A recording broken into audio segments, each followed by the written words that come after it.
The invitation came in a silver envelope, delivered by a courier drone that hummed like a tuning fork. On it, the seal of the Galactic Council shimmered, a ring of stars that no human had ever touched. Earth had waited generations for this moment. Governments paused. News networks held their breath. And when the envelope was opened in a solemn ceremony at New Geneva, the message inside was painfully clear.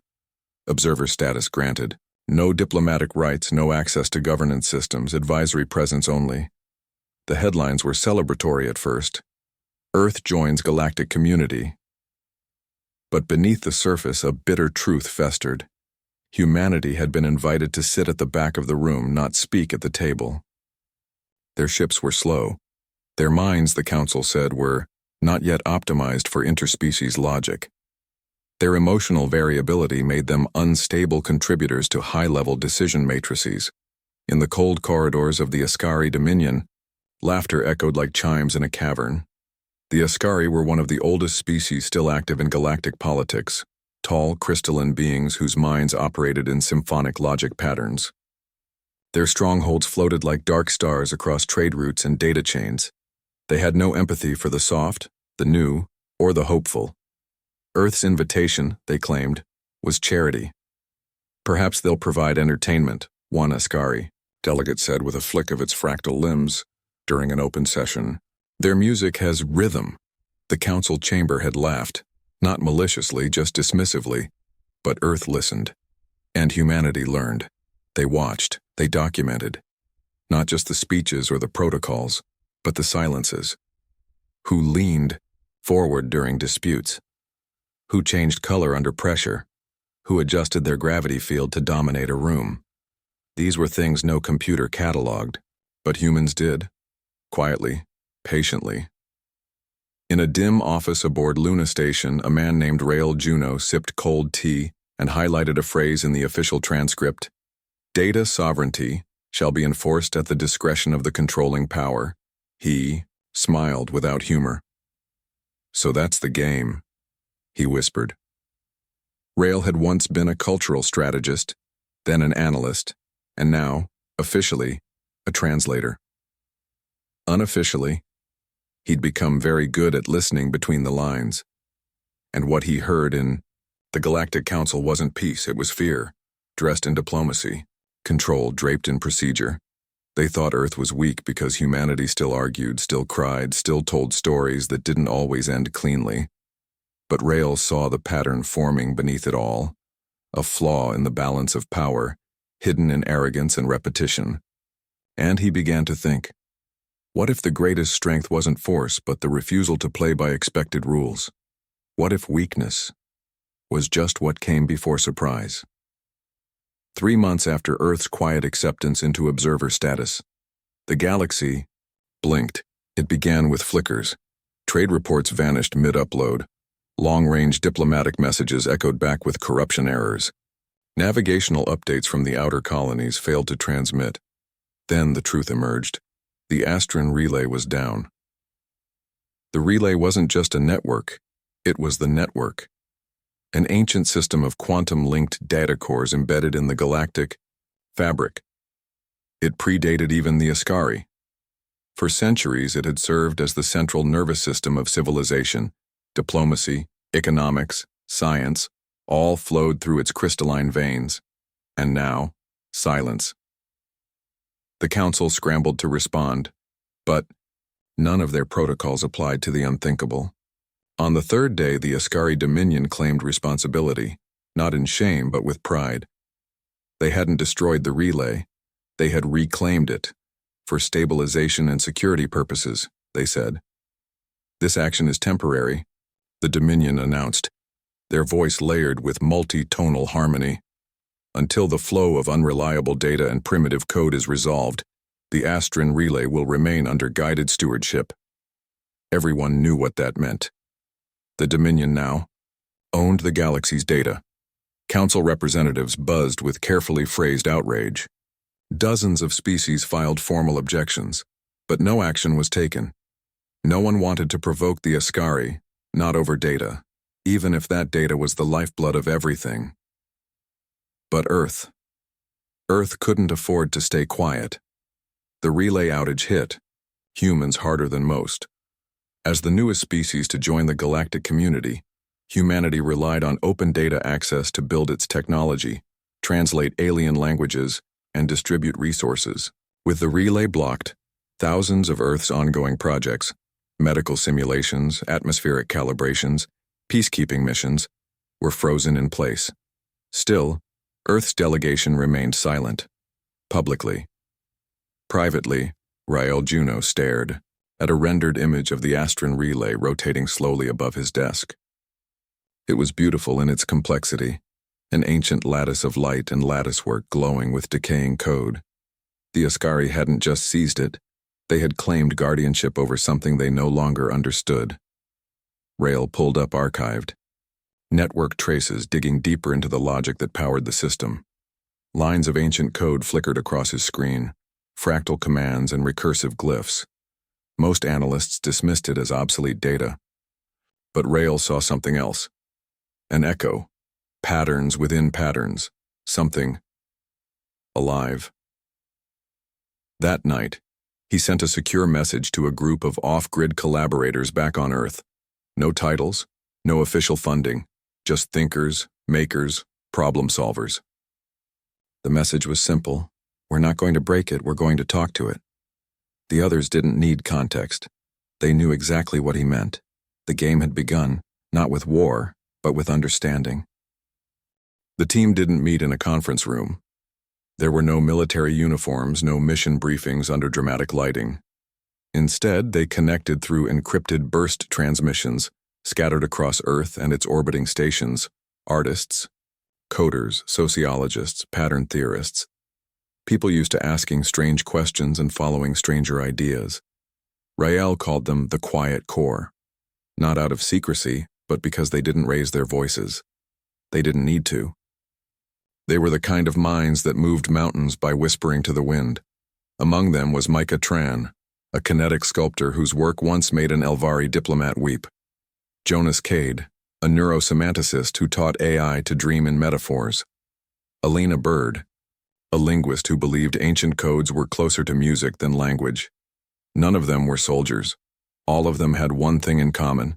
They weren't satisfied with the answers everyone else accepted. Rael fed them everything he had. The fractured relay logs, the Dominion's override signals, the strange glyphic loops embedded deep in the Astron archive. The team didn't just analyze them. They listened. And what they found was stunning. The relay wasn't just processing information, it was responding. Certain glyph patterns, when layered in the right frequencies, triggered changes, subtle at first. A shift in energy draw, a pause between routine pings, a recurring pulse that matched no known language but seemed to follow rhythm, not random, not broken, intentional. We've been treating it like a pipeline, Micah said during one silent stream, shaping light patterns with her hands, but it's more like a conversation. And the Ascari are shouting over it, Elena added, trying to dominate the dialogue with raw authority. That's why it's rejecting them, not because it's damaged, but because it doesn't trust them. Rael leaned back, the implications settling over him like a new gravity. The relay wasn't a tool, it was a listener, a decider, and if it could listen, it could choose. They didn't need to wrest control from the Dominion. They needed to speak, better than them. So the team got to work. They built a new language, and not just out of code, but out of tone, balance, movement. It was designed to resonate, not command. It mirrored the rhythm of natural systems, planetary tides, heartbeat intervals. It was strange, elegant, human. And it started to work. Little by little, the relay began opening channels. Not wide, not all at once. But it was listening. One night, Rael received a ping from a relay node that had been dark for over a month. "Who are you?" He stared at the message for a long time before replying. "We're the ones who listened back." The Astron relay was supposed to be unshakable. That was the Dominion's assurance. For centuries, they had layered their protocols across its systems like armor. Hierarchical commands, language locks, and deep code redundancies meant to drown out any signal they didn't authorize. But lately, the armor had started to hum. At first, it was easy to dismiss. A minor fluctuation in Node 72, a processing delay in Sector 9A. But then came the shifts, subtle, precise, and always just below threshold. Algorithms reprioritized data in ways that deviated from Dominion orders. Routing requests bypassed. Assigned channels, silent pings traveled between nodes without registered source tags. Inside Dominion command, the changes triggered concern. Then curiosity, then something bordering fear. "We're seeing recursive behavior in the comm threads," one of their analysts reported. "The relay is rerouting itself." "Impossible," snapped High Conductor Vael, his crystalline limbs twitching in irritation. "No external commands have been received." "That's the thing," the analyst said. "We think it's responding to internal conditions. It's adapting, which suggests it's interpreting intent." Vael's form dimmed in thought. The idea that the relay was choosing its own logic paths was unacceptable. Their control wasn't just mechanical, it was ideological. Dominion authority was the baseline from which all decisions were meant to stem. An independent system wasn't just an error, it was a threat. Back on Luna Station, Rail Juno didn't smile as he watched the Dominion squirm. He felt no triumph, only momentum. The new signal language, which his team called Verse, was spreading. Not like a virus, not like code, like music.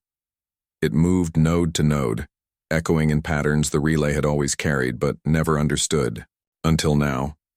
Each new interaction refined it further. The relay began translating between its ancient glyphs and the human expressions folded into verse. Color, rhythm, symmetry. Not commands, but conversations. Not orders, but presence. More, nodes lit up. Archived systems flickered back to life.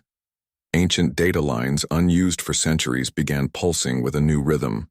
Some of the relay's substructures even started correcting their own corrupted sections, as if waking from a long sleep. The Dominion scrambled to reassert control, issuing signal overrides and manual resets. But the relay delayed them. Not rejected, just postponed, as if politely asking them to wait their turn.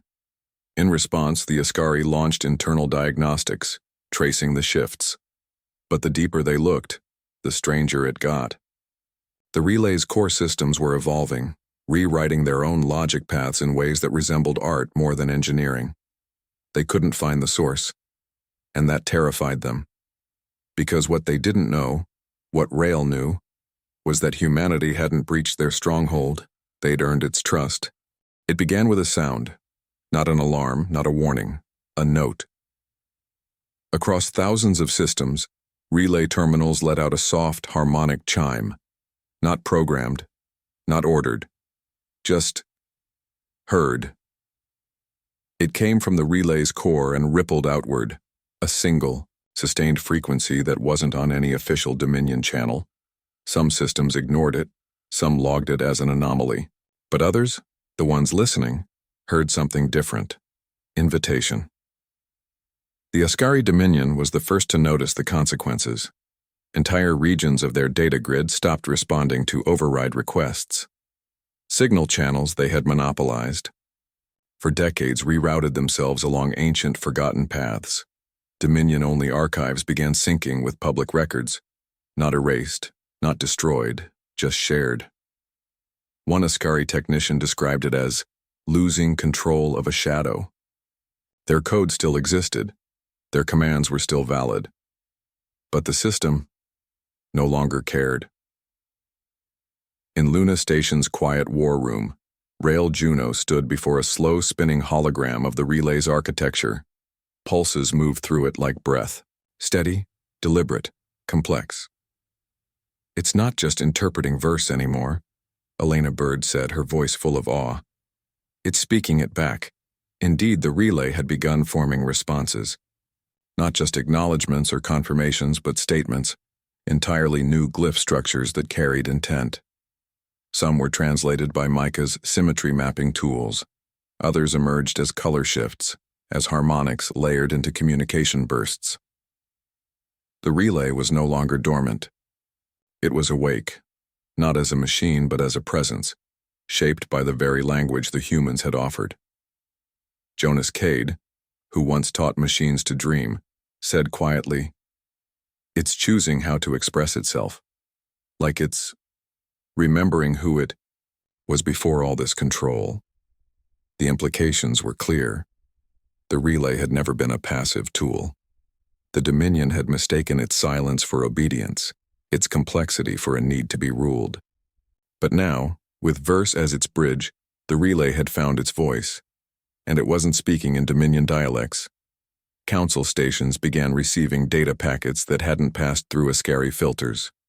Neutral systems saw updates they hadn't requested, containing historical records long considered lost. Entire species found forgotten languages resurfacing in communication streams, as if the relay had been keeping their culture safe beneath the noise. The Dominion responded with fury. They issued formal condemnations, sent fleets to secure key relay nodes. But when they arrived, the ports wouldn't open. The ships couldn't dock. No errors, no resistance, just polite denial. "The relay has reprioritized," the system said in perfect council standard. "Your input is not required." The stronghold they had controlled was still there, unchanged in structure, but the doors no longer answered to them. The council chambers were unusually quiet, not out of fear, out of confusion. Messages were coming in from systems no one had heard from in decades. Star clusters that had been considered dormant were suddenly alive with synchronized data exchanges. Entire planetary archives thought corrupted were arriving in neatly organized bundles, and all of it had bypassed Ascari control. At first, the Dominion tried to frame it as a systems failure.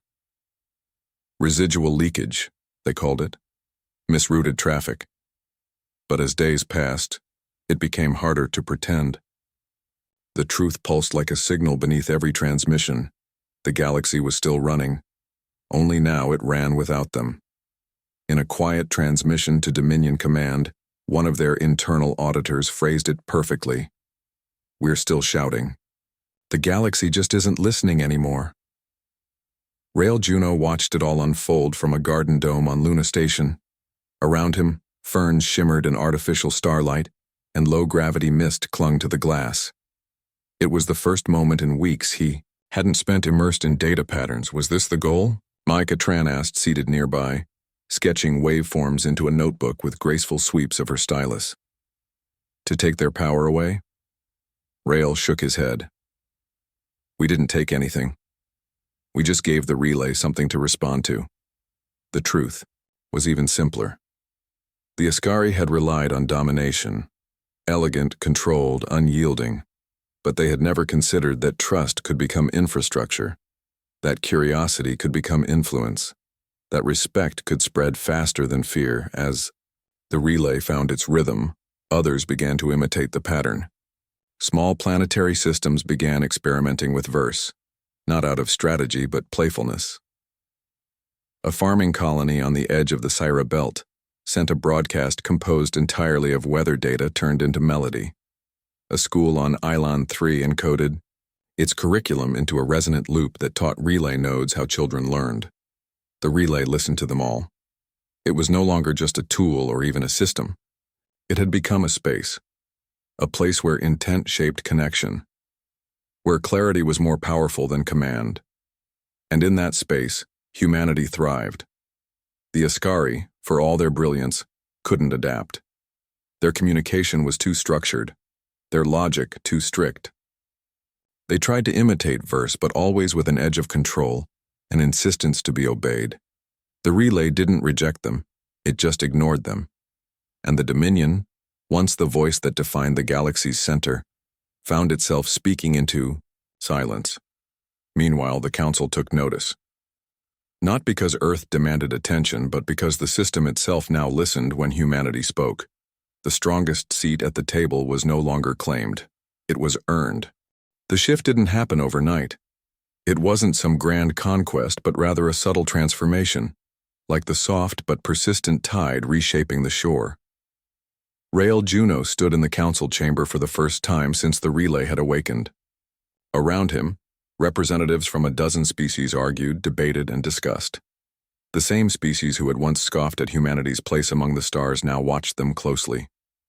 The same Ascari representatives who had once belittled Earth were now oddly silent, no longer dictating the flow of the conversation. Instead, they were listening, as were the others. The council had grown restless, no longer sure where to place their trust. The old guard, the Dominion and its rigid frameworks had lost their grip, and in its place, the relay had created something more fluid, something more expansive. A representative from the Aelshran collective spoke up, their voice rich and echoing like a deep resonance in a vast cave. It is time to consider a new way forward. One where each voice is not just heard but respected. The relay's awakening proves we were wrong to assume power belonged to any one species. The council's eyes turned toward Rael, who stood at the center of the room. He didn't speak immediately. He didn't need to. The conversation was already happening without him, without anyone leading it. That was the point. The galaxy had moved beyond leadership as a zero-sum game. It was now about collaboration, about creating together. We may have gotten here because of the relay, Rael said when his moment came. But the true change happened when we started listening to one another. And that's where humanity can help. We've spent centuries being misunderstood. But that's given us the skill to understand others, to help you all find your own way forward. There was silence, but it wasn't the kind of silence that felt oppressive. It was the kind of silence that held space for possibility.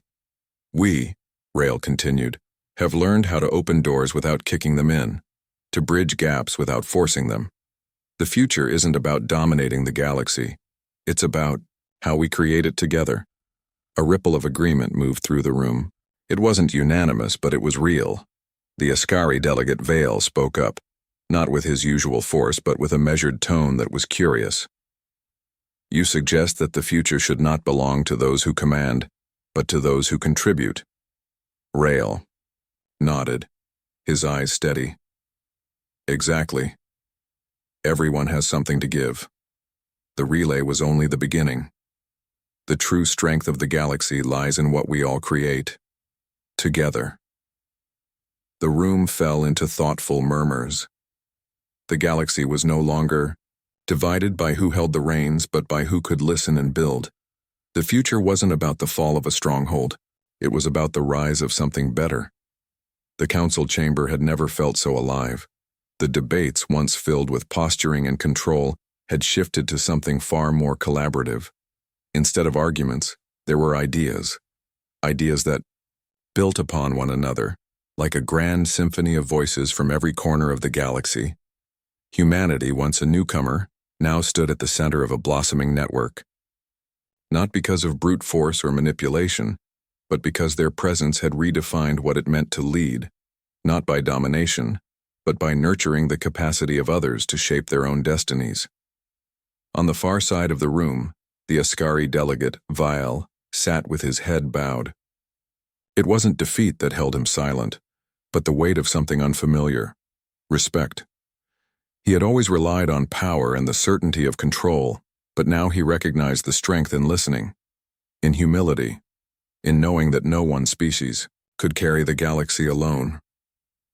This new structure, Vile said quietly when the room had quieted, it will not erase our past, but I see now that the past has made way for something else.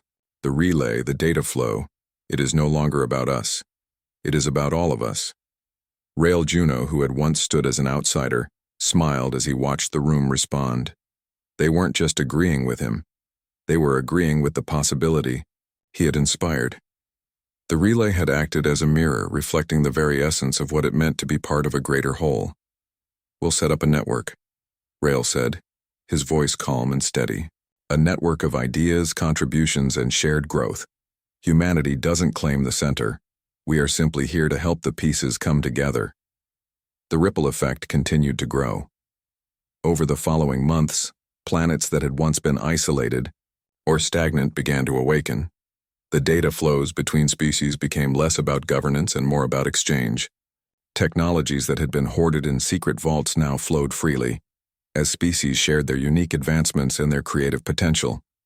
From the Trisari's solar engineering to the harmony of the Othan's bio-networking, from the brilliant artwork of the Andasi to the martial grace of the Vru, every species contributed something beautiful and essential.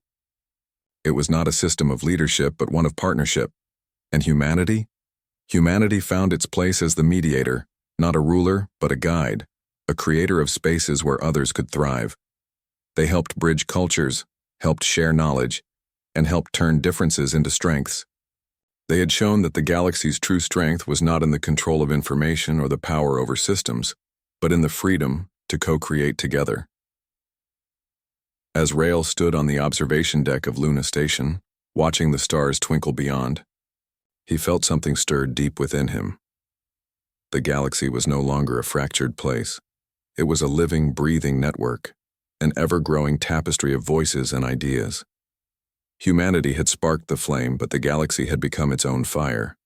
And that fire was just beginning to grow.